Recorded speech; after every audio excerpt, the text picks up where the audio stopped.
और अब रायपुर से अगली बड़ी खबर, जहां 15 मई से संविदा कर्मियों का आंदोलन शुरू होने वाला है। संविदा कर्मियों की नियमितीकरण की मांग है।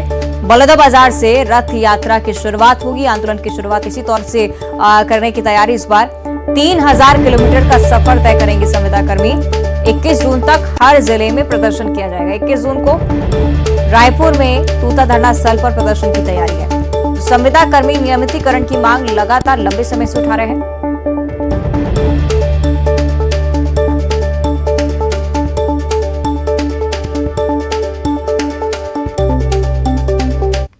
चलिए, क्या कुछ रणनीति है प्रदर्शन को लेकर, क्या कुछ स्पष्ट किया गया अभी तक, इस पर हम ज्यादा चर्चा करेंगे। हमारी सहयोगी तनु हमारे साथ रायपुर से लाइव जुड़ गई हैं। तनु, क्या कुछ कह रहे हैं संविदा कर्मी, क्योंकि नियमितीकरण की मांग तो काफी लंबे समय से चली आ रही है। क्या कुछ रणनीति अभी तक?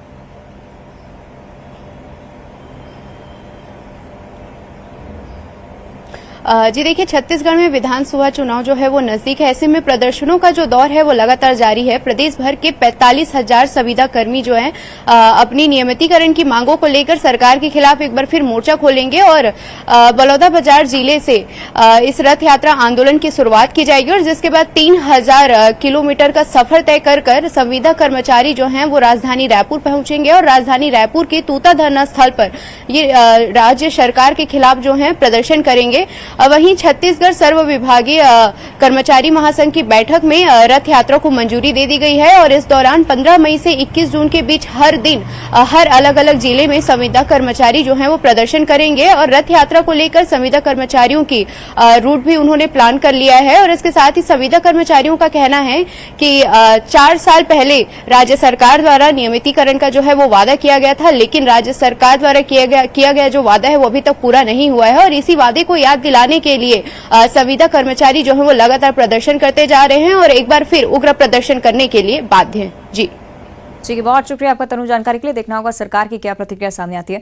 आगे बढ़ते हैं रायपुर से अगली बड़ी खबर, जहां प्रदेश भर के सरपंच दिल्ली तक जनता जन यात्रा करने वाले हैं। 23 मई को गांधी मैदान से पदयात्रा की शुरुआत होगी। 7 राज्यों से होकर 1600 किलोमीटर की यात्रा सरपंच करेंगे। पदयात्रा में 500 से ज्यादा सरपंच शामिल हो सकते हैं। दिल्ली के जंतर मंतर पर सरपंच जुटेंगे। 13 सूत्रीय मांगों को लेकर प्रदर्शन होगा। निराश्रित विधवा पेंशन की राशि बढ़ाने की मांग रखी जाएगी। प्रधानमंत्री और राष्ट्रपति को इसके लिए ज्ञापन सौंपा जाएगा।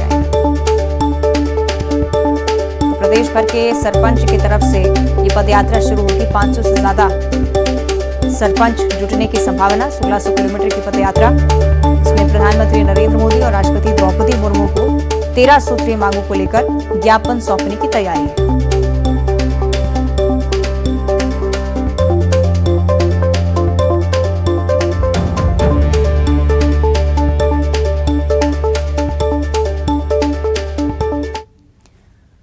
और अब बात करेंगे मुख्यमंत्री भूपेश बघेल की, जो कि आज बिलासपुर के दौरे पर रहने वाले हैं। सीएम भूपेश बघेल मसूरी विधानसभा में भेंट मुलाकात कार्यक्रम में शामिल होंगे। 11 बजे रायपुर से मसूरी के बेल टुकड़ी के लिए वो रवाना हो जाएंगे। बेल टुकड़ी में रीपा और गौठानों का निरीक्षण भी करना है। साथ ही साथ महिला स्व सहायता समूह से भी चर्चा करेंगे आज मुख्यमंत्री। करीब 12:15 बजे बेल टुकड़ी से सीपत के लिए वो रवाना होंगे और सीपत में मंदिर में दर्शन कर भागवत कथा में शामिल होंगे। सीपत में भी अलग अलग प्रतिनिधि मंडलों से मुलाकात का कार्यक्रम। मुख्यमंत्री भूपेश बघेल के आज के कार्यक्रमों को लेकर जानकारी। और रायपुर से अगली बड़ी खबर, जहां कुमारी शैलजा के छत्तीसगढ़ दौरे का आज दूसरा दिन है। आज 12 बजे राजीव भवन में महापौरों के साथ बैठक करने वाली हैं आज कुमारी शैलजा। चुनावी रणनीति को लेकर चर्चा होगी, मंथन किया जाएगा। कल मंत्री के साथ 1-to-1 चर्चा कुमारी शैलजा ने की और आज महापौर के साथ बैठक। अलग अलग जिले के महापौर इसमें शामिल होंगे। क्या आगे रणनीति रहेगी कांग्रेस के महापौर की तरफ से, इस पर चर्चा।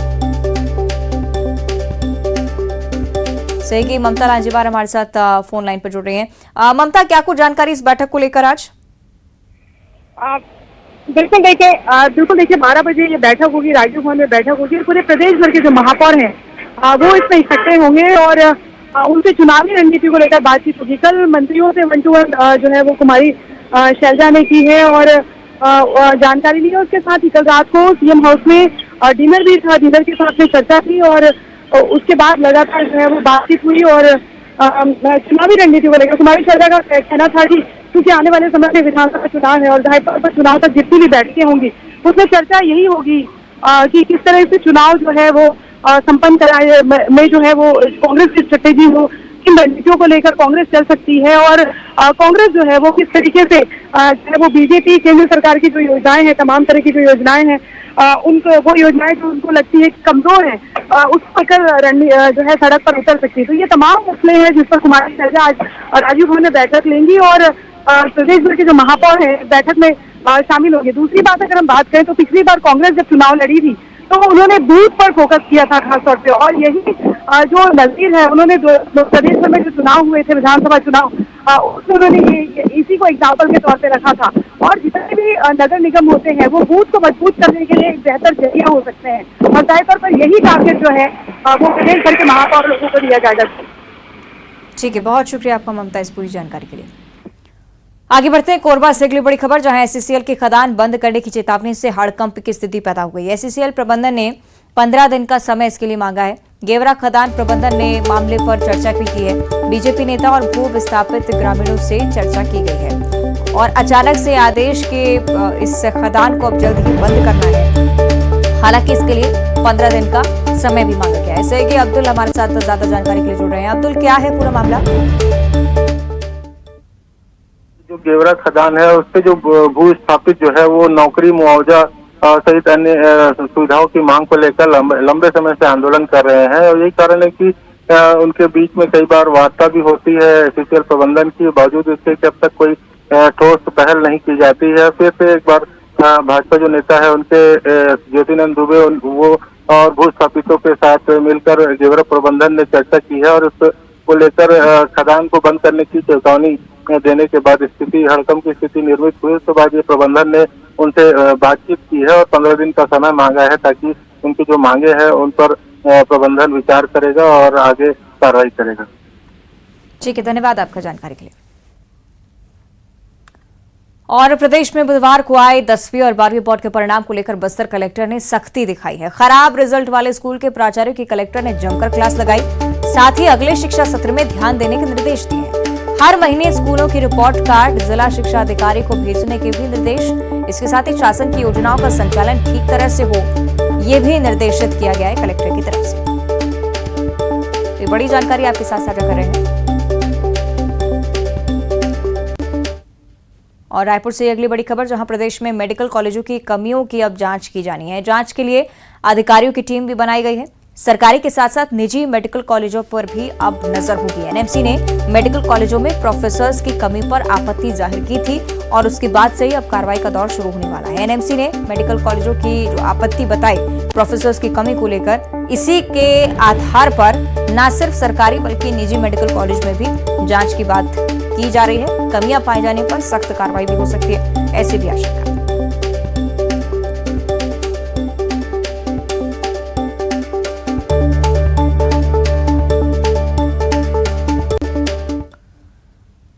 और अब बात करेंगे कांकेर से मिल रही बड़ी खबर की, जहां शहर में भालू के पहुंचने से हड़कंप की स्थिति है। कांकेर के